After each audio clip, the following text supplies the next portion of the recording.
democracy in India is happening right now. The Congress on July 20th staged a sit-in protest outside Prime Minister Narendra Modi's official residence at 7 Lok Kalyan Marg in New Delhi, accusing the central government of suppressing students during the Cockroach Janata Party's Chalo Sansad March and refusing to discuss the issue in Parliament.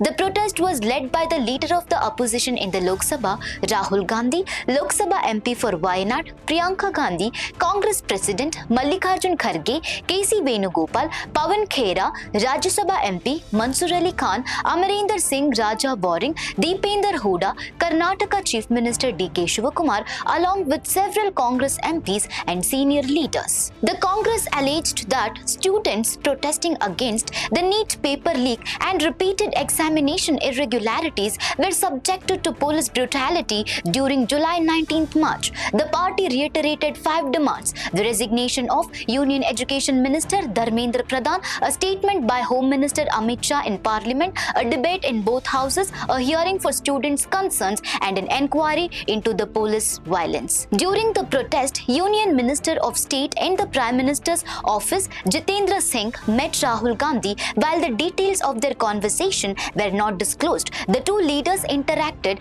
as the sit-in continued. Ahead of the demonstration, Congress leaders marched towards the Prime Minister's residence. Delhi police deployed heavy security and multiple barricades to stop protesters. The Congress also shared a video showing Rahul Gandhi distributing zip ties to party leaders who fastened them around their wrists, reportedly to make individual detentions more difficult. In post on X, Rahul Gandhi said the protest was to seek answers from Prime Minister Narendra Modi over the alleged police action against students. He demanded the resignation of the Prime Minister and Home Minister and wrote an attack on students is an attack on every Indian family, urging citizens to join the Congress Dharna. The protest came a day after the CJP's Chalo Sansad March witnessed clashes with Delhi police over alleged NEET examination irregularities and repeated paper leaks. Before leading protest, Rahul Gandhi, Priyanka Gandhi and senior Congress leaders visited Ram Manohar Lohia Hospital to meet students injured during the reported police action. Rahul Gandhi also claimed that 152 examination paper leaks had affected 7.5 crore students, described Prime Minister Narendra Modi as the most anti-youth Prime Minister in India's history and accused the government of protecting those responsible for the paper leaks while targeting protesting students. The Congress said it would continue demanding the resignation of Education Minister Dharmendra Pradhan and demand for accountability over examination reforms and the alleged police crackdown both inside Parliament and through nationwide protests. ದೇಶಾದ್ಯಂತ ನಡೀತಕ್ಕಂಥ ಪ್ರತಿಭಟನೆ ನಮ್ಮ ನಾಯಕರಾದಂಥ ರಾಹುಲ್ ಗಾಂಧೀಜಿಯವರು, ಮಲ್ಲಿಕಾರ್ಜುನ್ ಖರ್ಗೆಜಿಯವರು ಕೈಗೆತ್ತಿಕೊಂಡು ಪ್ರಧಾನಮಂತ್ರಿ ಅವರ ಮನೆ ಮುಂದೆ ಕುತ್ಕೊಂಡು ಅವ್ರಿಗೆ ಇಡೀ ದೇಶಕ್ಕೆ ಎಚ್ಚರಿಕೆಯನ್ನು ಕೊಡ್ತಕ್ಕಂಥ ಕೆಲಸ ಇವತ್ತು ನಡೀತಾ ಇದೆ. ಇಲ್ಲಿ ಪೊಲೀಸರ ಅಟ್ಟಹಾಸ ಇವತ್ತು ನಾಡಿನಾದ್ಯಂತ ಬಂದ ಜನತೆಯನ್ನ ನಾವು ರಾಹುಲ್ ಗಾಂಧಿ ಅವ್ರನ್ನ ಮಲ್ಲಿಕಾರ್ಜುನ್ ಸಾಹೇಬ್ರಿಗೆ ಬೆಂಬಲಿಸಿ ಸ್ಟ್ರೈಕ್ ಮಾಡ್ಲಿಕ್ಕೆ ಹೊರಟಂತ ನಮ್ಮನ್ನೆಲ್ಲ ಇಲ್ಲಿ ತಡೆದು ಹಾಕಿದ್ದಾರೆ. ಈ ಸರ್ಕಾರಕ್ಕೆ ನನ್ನ ಧಿಕ್ಕಾರ ಇರಲಿ. ಯಾವ ಯುವ ಪೀಳಿಗೆಗೆ ಮೋಸ ಮಾಡ್ತಕ್ಕಂಥ ಕೆಲಸದಲ್ಲಿ ಈ ಸರ್ಕಾರ ಅವ್ರ ರಕ್ಷಣೆ ಮಾಡ್ತಕ್ಕಂಥದ್ದು. ನಿನ್ನೆ ವಿದ್ಯಾರ್ಥಿಗಳ ಮೇಲೆ ಹಲ್ಲೆ ಪ್ರಹಾರ ನಡೆಸತಕ್ಕಂಥ ಕೆಲಸ ಮಾಡ್ತಕ್ಕಂಥ ಈ ಕೇಂದ್ರ ಸರ್ಕಾರಕ್ಕೆ ನಮ್ಮೆಲ್ಲರ ಧಿಕ್ಕಾರ. ಇವತ್ತು ನಾವು ರಾಹುಲ್ ಗಾಂಧೀಜಿಯನ್ನು ಸಪೋರ್ಟ್ ಮಾಡಿ, ಖರ್ಗೆ ಸಾಹೇಬ್ ಸಪೋರ್ಟ್ ಮಾಡಿ ಇವತ್ತು ಅವ್ರ ಮನೆ ಮುಂದೆ ಧರಣಿ ಹೊರಟ್ರೆ ನಮ್ಮನ್ನೆಲ್ಲೇ ತಡೆದು ಮುಂದ್ಗಡೆ ಬಿಡಲಾರ್ದಂತ ಹೇಯ ಕೃತ್ಯವನ್ನು ಇವತ್ತು ಮಾಡ್ತಾ ಇದ್ದಾರೆ. ವಿದ್ಯಾರ್ಥಿಗಳನ್ನ ತಳಿಸಿದಲ್ಲದೆ ನಾವಿವತ್ತು ಶಾಂತಿಯಿಂದ ನಾವು ಕೂತ್ಕೋಬೇಕಂದ್ರೆ ನಮ್ಮ ಹೊರಗಡೆ ಬಿಡಲಾರ್ದಂತ ಈ ಕೇಂದ್ರ ಸರ್ಕಾರಕ್ಕೆ ಮತ್ತೆ ಮತ್ತೆ ಧಿಕ್ಕಾರ ಹೇಳ್ತಾ ಇದ್ದೀನಿ. ಇವರು ತಕ್ಕ ಪಾಠ ಜನತೆಯನ್ನು ಕಲಿಸ್ತಾರೆ. ಈ ರೀತಿ ಮಂಡತನಕ್ಕೆ ನನ್ನ ಧಿಕ್ಕಾರ. ಇವಾಗ ನೋಡ್ತಾ ಇದ್ದೀರಾ, ದೆಹಲಿಯ ಪ್ರಧಾನಮಂತ್ರಿಗಳ ನಿವಾಸದ ಗೇಟ್ ನಲ್ಲಿ ನಾವೆಲ್ಲ ಇದ್ದೀವಿ. ನಮ್ಮ ಹಿರಿಯ ಮಂತ್ರಿಗಳು, ನಮ್ಮ ಹಿರಿಯ ನಾಯಕರಾದಂತ ಜಯಚಂದ್ರ ಸಾಹೇಬ್ರಿದ್ದಾರೆ, ತಿಮ್ಮಾಪುರ್ ಸಾಹೇಬ್ರಿದ್ದಾರೆ, ನನ್ನ ಅನೇಕ ಸಹೋದರ. ತಾವು ಹಿಂದ್ಗಡೆ ನೋಡ್ಬೋದು, ಛತ್ತೀಸ್ಗಢದ ಒಂದು ಪೂರ್ವ ಮುಖ್ಯಮಂತ್ರಿ, ಏನು ಮಾಜಿ ಮುಖ್ಯಮಂತ್ರಿಗಳಾದಂತ ಭೂಪೇಶ್ ಬಘೇಲ್ ಸರ್ ಅವ್ರಿಗೂ ಸಹ ಒಳಗಡೆ ಬಿಡದೆ ಆ ರೀತಿ ಅಂದ್ರೆ ಯಾವುದೇ ನಿಯಮಾವಳಿಗಳ ಪ್ರಕಾರ ನಾವು ಅನುಮತಿ ಕೇಳಿದ್ರು ಕೂಡ ಒಳಗಡೆ ಒಂದು ಶಾಂತಿಯುತ ಪ್ರತಿಭಟನೆ ಮಾಡೋದಕ್ಕೆ ಇಲ್ಲಿ ಅವಕಾಶವನ್ನ ಕೊಡ್ತಾ ಇಲ್ಲ. ರಾಹುಲ್ ಗಾಂಧಿ ಅವರು ನಮ್ಮ ಪ್ರತಿಪಕ್ಷದ ನಾಯಕರು, ಹಾಗೆ ಎಲ್ಲ ಸೀನಿಯರ್ ಮಿನಿಸ್ಟರ್ಸ್ ಮತ್ತು ನಮ್ಮ ಬೇರೆ ಬೇರೆ ರಾಜ್ಯಗಳಿಂದ ಬಂದಿರತಕ್ಕಂತಹ ಕಾಂಗ್ರೆಸ್ನ ಮಾಜಿ ಮುಖ್ಯಮಂತ್ರಿಗಳು ಎಲ್ಲರೂ ಕೂಡ ಪ್ರೊಟೆಸ್ಟ್ ನಲ್ಲಿ ನಾವು ತೊಡಗಿದೀವಿ. ತಾವು UPA ಸರ್ಕಾರದಲ್ಲೂ ನೋಡಿದಿರಿ, ಪ್ರಧಾನಮಂತ್ರಿಗಳ ಮನೆ ತನಕ ಹೋಗಿ ಒಂದು ಪ್ರತಿಭಟನೆ ಮಾಡ್ತಕ್ಕಂಥದ್ದು ಪ್ರಜಾಪ್ರಭುತ್ವದಲ್ಲಿ ನಮ್ಮ ಹಕ್ಕಾಗಿರುತ್ತೆ. ಮಕ್ಕಳ ಜೊತೆ ಹೇಗೆ ನಡೆದಿರಬಹುದು, ನೀಟ್ ಪರೀಕ್ಷೆ ಅಂತಕ್ಕಂಥದ್ದು ವೈದ್ಯಕೀಯ ಒಂದು ಶಿಕ್ಷಣದಲ್ಲಿ ಅರ್ಹತೆ ಪಡೆಯಲಿಕ್ಕೆ ಹಗಲು ರಾತ್ರಿ ಇವತ್ತು ತಾಯಂದಿರು ನಾವು ಸೋಷಿಯಲ್ ಮೀಡಿಯಾದಲ್ಲಿ ನೋಡ್ತಾ ಇದೀವಿ, ಹಗಲು ರಾತ್ರಿ ಮಕ್ಕಳು ಕಣ್ಣಿಗೆಣ್ಣೆ ಬಿಟ್ಕೊಂಡು ಓದಿರ್ತಾರೆ. ಅಂತದ್ರಲ್ಲಿ ಒಂದು ಹಗರಣವನ್ನ ಮಾಡಿದ್ದಾರೆ, ಪಕ್ಷಪಾತವನ್ನ ಮಾಡಿದ್ದಾರೆ, ಅನ್ಯಾಯ ಮಾಡಿದ್ದಾರೆ. ಇದರ ವಿರುದ್ಧ ದೇಶದ ಮಕ್ಕಳಿಗೆ ನ್ಯಾಯ ಕೊಡಬೇಕು ಅಂತೇಳಿ ಎಲ್ಲ ಪ್ರಜಾಸತ್ತಾತ್ಮಕ ಶಕ್ತಿಗಳು ಹೋರಾಟವನ್ನ ಮಾಡ್ತಾ ಇದ್ದಾರೆ. ನಿನ್ನೆಯ ಪೊಲೀಸ್ ದೌರ್ಜನ್ಯವನ್ನ ಖಂಡಿಸಿ ಎಷ್ಟೊಂದು ಮಕ್ಕಳ ಕೈಕಾಲು ಮುರಿದಿದ್ದಾರೆ, ಎಷ್ಟೊಂದು ಲೀಡರ್ಗಳ ಮೇಲೆ ಲಾಠಿಯಿಂದ ಹೊಡೆದಿದ್ದಾರೆ. ನಾವು ಅವ್ರನ್ನ ವಿನಂತಿ ಮಾಡ್ತಾ ಇದೀವಿ, ಒಳಗಡೆ ಹೋಗಿ ಪೀಸ್ಫುಲ್ ಶಾಂತಿಯುತ ಪ್ರತಿಭಟನೆ ಮಾಡಕ್ಕೆ ಅವಕಾಶ ಕೊಡಿ ಅಂತ. ಅವರು ಕೊಡ್ತಾ ಇಲ್ಲ. ಅಂದ್ರೆ ಈ ನಮ್ಮ ಇಷ್ಟೊತ್ತು ಏನು ಘೋಷಣೆ ಕೇಳಿದ್ವಿ, ತಾನಾಶಾಹಿ ನಹಿ ಚಲೇಗಿ, ರಾಹುಲ್ ಜಿ ಆಗೆ ಬಡೋ, ಹಮ್ ತುಮಾರ ಸಾಥ್ ಹೈ, ತಾವು ಮುಂದುವರಿಸಿ ಅಂತೇಳಿ ಇವತ್ತು ಇಡೀ ದೇಶದಲ್ಲಿ ಒಂದು ಒಳ್ಳೆಯ ಒಂದು ಪ್ರಬಲ ಶಕ್ತಿಯಾಗಿ ರಾಹುಲ್ ಜಿ ಅವರು ಒಂದು ಮಕ್ಕಳ ಒಂದು ಶಕ್ತಿಯ ಒಂದು ಪ್ರತಿಭಟನೆಗೆ ಶಕ್ತಿ ತುಂಬಿದ್ದಾರೆ.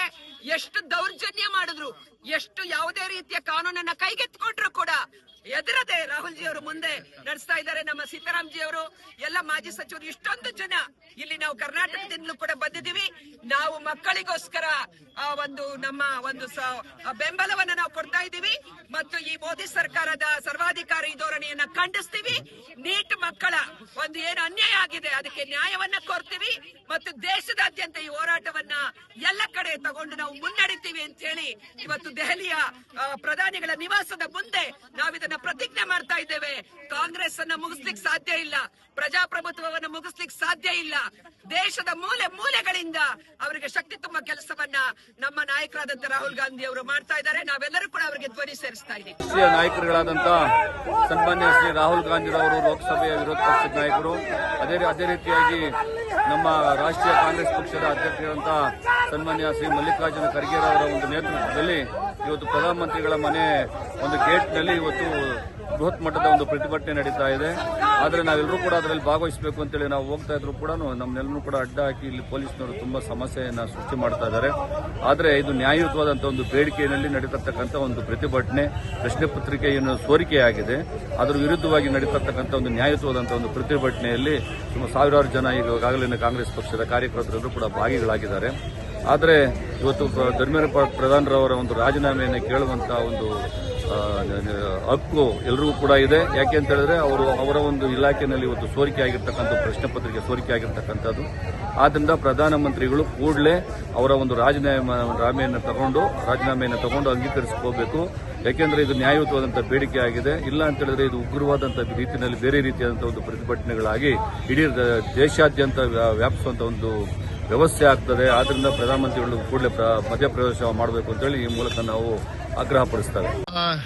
ರಾಷ್ಟ್ರದಲ್ಲಿ ಏನು ಅತ್ಯಂತ ಘೋರವಾದ ಅಪರಾಧ, ವಿದ್ಯಾರ್ಥಿಗಳಿಗೆ ನೀಟ್ ಪರೀಕ್ಷೆಯಲ್ಲಿ ಇವತ್ತೇನು ಪೇಪರ್ ಅನ್ನ ಲೀಕ್ ಮಾಡಿ ಇವತ್ತು ಅನೇಕ ವಿದ್ಯಾರ್ಥಿಗಳಿಗೆ ಸಾವಿರಾರು ಲಕ್ಷಾಂತರ ವಿದ್ಯಾರ್ಥಿಗಳಿಗೆ ಅನ್ಯಾಯ ಮಾಡಿರುವಂತ ಈ ಕೇಂದ್ರ ಸರ್ಕಾರ, ಇವತ್ತು ಈ ಕೇಂದ್ರ ಸರ್ಕಾರ ನಾಚಿಕೆ ಮಾನ ಮರ್ಯಾದೆ ಇಲ್ಲಾರದಂತ ಸರ್ಕಾರ.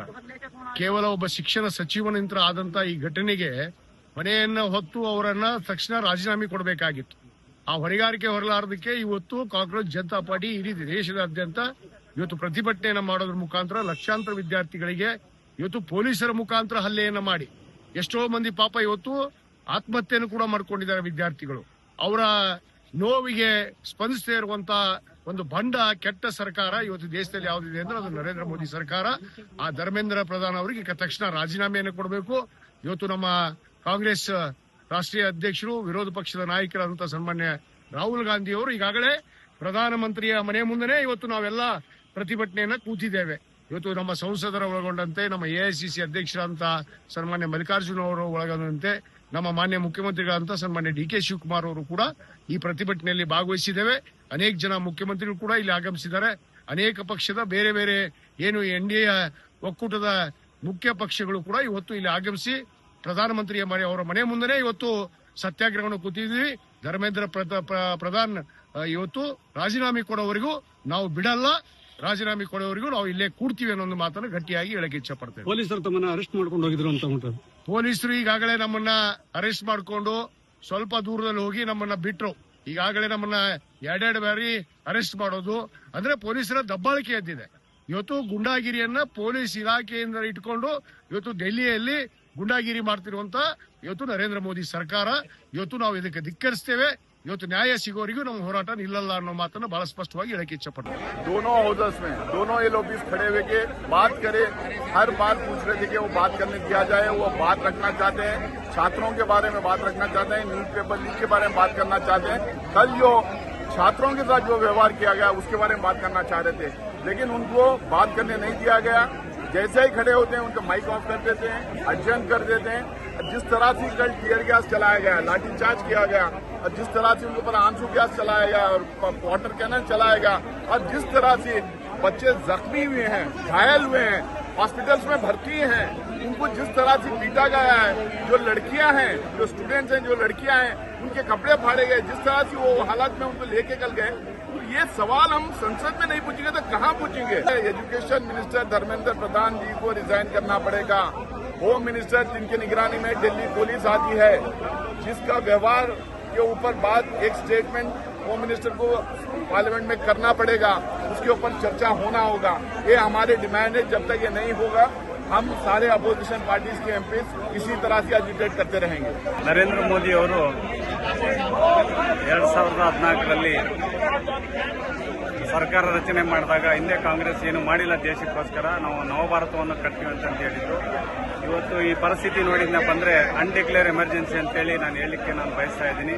ಅವರೇನು ಭರವಸೆಗಳನ್ನ ಇವತ್ತು ದೇಶದ ಮುಂದೆ ಇಟ್ಟು ಇಡೀ ಒಂದು ಪ್ರಪಂಚದಲ್ಲಿ ಇವತ್ತು ತಲೆಬಗ್ಸಂತ ಕೆಲಸ ಇವತ್ತು ನರೇಂದ್ರ ಮೋದಿ ಅವರು ಮಾಡಿರ್ತಕ್ಕಂಥದ್ದು. ಇವತ್ತು ವಿದ್ಯಾರ್ಥಿಗಳು ಬಂದು ಜಂತರ್ ಮಂತರಲ್ಲಿ ಕುಂತಿರ್ತಕ್ಕಂಥದ್ದು, ಜೊತೆಗೆ ಕಾರ್ಮಿಕರು ಕೂಡ ಇವತ್ತು ಎಷ್ಟೋ ಜನ ಸುಮಾರು 14-15 ಕೋಟಿ ಜನ ಇವತ್ತು ನಿರ್ಗತಿಕರಾಗಿ ನೌಕರಿ ಕಳ್ಕೊಂಡು ಇವತ್ತು ಮಾಡತಕ್ಕಂಥದ್ದು. ಜೊತೆಗೆ ಇವತ್ತು ರೈತಾಪಿ ವರ್ಗ ಕೂಡ ಕಷ್ಟದಲ್ಲಿ ಅನುಭವಿಸ್ತಕ್ಕಂಥದ್ದು.